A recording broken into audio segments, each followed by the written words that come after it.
Hi, everyone. My name is Peter Loshak. Today is Tuesday, August 6th, and I'm coming to you once again from amongst the shoeboxes to discuss baseball, to share with you my plays for tonight, and to talk baseball in general. It's been a while since I've done a video. I apologize for that. Just been kind of busy. Tonight's card, though, is pretty good. There's a bunch of plays that I'm definitely liking, and a bunch of situations that I think are worth talking about and to keep in mind in the weeks coming up. So let's just get to today's card. Milwaukee and Pittsburgh is an interesting situation. I did hit the under in this one when it was at 10. It's now at 9.5 at some places, still 10 at some places. Anderson against Brault. Anderson, of course, has been very reliable, giving 5 or 6 innings and giving up just 2 or fewer runs, start in and start out. Pittsburgh has some pop in their lineup, but I'm expecting another solid start from Anderson. And Brault is the wild card here, right? Of course, before he got injured, he was great, lights out. He was a good bet, on unders and team total unders on teams going against him. Then he got injured, and his minor league rehab was not very promising. But he's saying that his shoulder is feeling fine, and it might have been just he was working out the kinks in the minor league. So I'm expecting a decent start from Brault here, and despite the strong offenses involved, I did take a shot with the full game under at 10, and I also took a shot with the Pittsburgh first 5 team total under at 2.5. Again, a start from Anderson where he goes 5 innings and gives up no more than 2 runs is very likely, I think. So as he's been doing start in and start out. So I took a shot with the Pittsburgh first 5 team total under at 2.5, and then the full game under at 10. And I do think that Brault probably will have an okay start. Mets and Miami is an interesting one. I mean, Miami is not a good team, but their team totals are being set very, very low in this Mets series. Yesterday in the second game, I had their team total overs. They were very low. I think it was 1.5 and 2.5. And today, once again, going up against Wheeler, full game team total for Miami is just 2.5. And I did hit the over on that one. Miami's not a good offensive team, but Wheeler can be great. But, even if Wheeler has a strong start and goes 7 innings and gives up 2 runs, you could still hit the team total over. Miami's not that bad offensively, so I did take a small shot with the Miami full game team total over at just 2.5. 3.5, I wouldn't have done it, but I did do it at 2.5 minus 155. Then Philadelphia, Arizona. Maybe my favorite game on the card. I did hit the first 5 innings over when it was 5 at minus 116 on the overnight line. Now it's up to 5.5 at most places. I still like it, excuse me, at 5.5. Obviously, significantly less than at 5, but I still like it at 5.5. Of course, Arrieta is pitching injured, and he hasn't been nearly as bad as I thought he would be. I've been kind of auto-fading him since the injury has popped up, and he's had some off starts, but in general been better than I was expecting.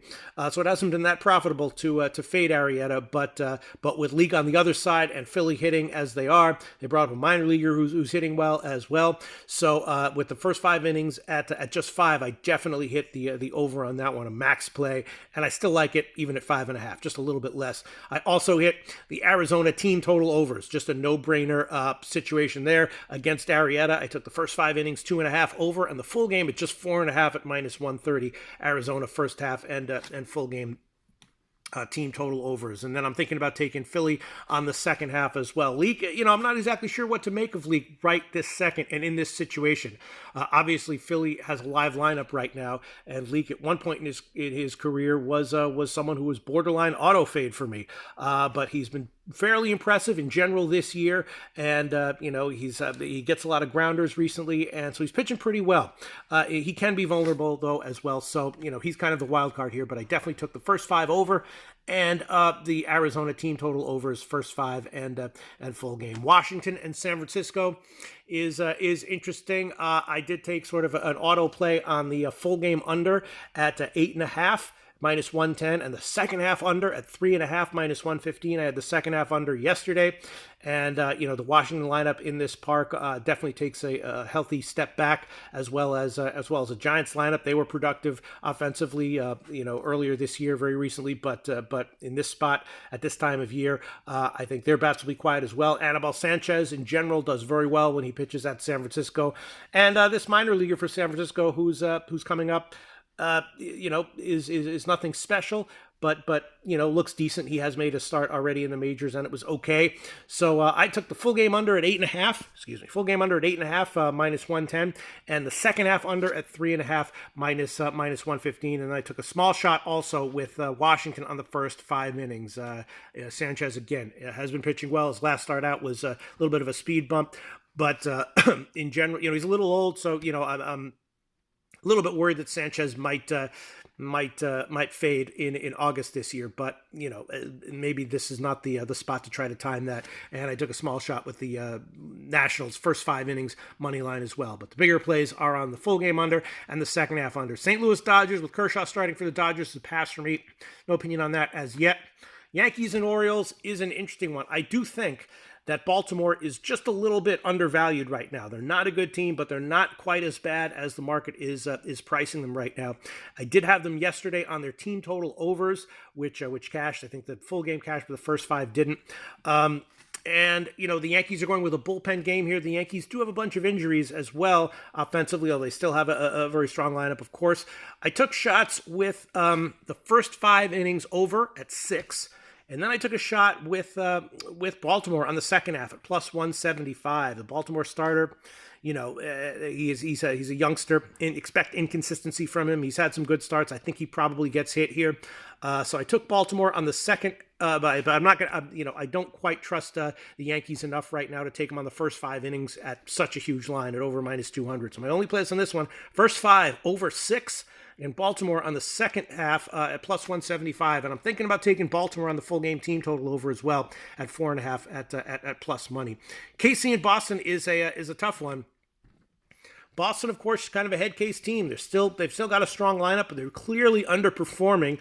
Got to win yesterday, and obviously Cashner is not doing well at all since he was acquired from Baltimore. Junis looks like he's struggling. So my no-brainer plays on this one would be the first 5 innings over, which I did hit on the overnight line. It was 6. Now it's up to 6.5. Not a huge play though, because Cashner could easily come in here. Both these starters could easily come in here and have a better start than expected. And the lineups just aren't quite as potent as I would like to see to justify a play on a first 5 innings total at 6.5. So I did take it on the overnight line when it was 6. Like it a little bit still at 6.5, but nothing crazy. And probably I would advise people to pass on that one. Although I do have a lean to Boston as well. Toronto and Tampa Bay. I think that Baltimore is like the poor man's Toronto, because Toronto, I think, is also undervalued at the moment. I did have them yesterday. I had them -1 at like plus 330, and that one cashed. I also had them on their team total overs, which didn't cash yesterday. But I think this is a team with obviously with Guerrero and a few other guys in there. There's a pretty live, potent, young lineup that I think is going to be a bit undervalued going forward, maybe to the end of the year. Maybe the market will adjust by September. But right now, in general, I'm a buyer on Toronto, and yesterday was a perfect example. Today's a perfect example as well. Kittredge against Thornton. Thornton, a little bit of a head case. Not sure what to expect from him, but I don't see plus 180 here at all as being a justifiable line for Toronto. So I like Toronto here at plus 180. I got a small shot with the over at 8.5. And I definitely took the Toronto team total overs as well. First 5 innings, 1.5 in the full game. It's just 3.5. Team total over 3.5 for Toronto here at just minus 105, plus 100, something like that. I like that one. Again, I did have the Toronto team total over yesterday, which lost. But, I think in general, betting on Toronto and on Toronto overs has been a profitable thing in recent days, and I think it's likely to continue to be so in upcoming games and weeks. All right. So I'm liking Toronto there. Again, second half, full game, and mostly just on their team total overs. And I also like the over 8.5 a little bit in that one as well. Texas and Cleveland. I did have Cleveland yesterday and took a loss with that one, and I came right back with Cleveland -1. The line is getting bet up. This guy Hirado looks very, very vulnerable for Texas, and I like Cleveland here. Team total over at 5.5 and just -1 at about -140, -150 or so. Plesac, a typical youngster who, is sort of very inconsistent. A 7-inning, 1-run start here would not be a surprise. A 4-inning, 6-run start would not be a surprise either. But I just like this spot for Cleveland, and I like a fade of Dorado for sure.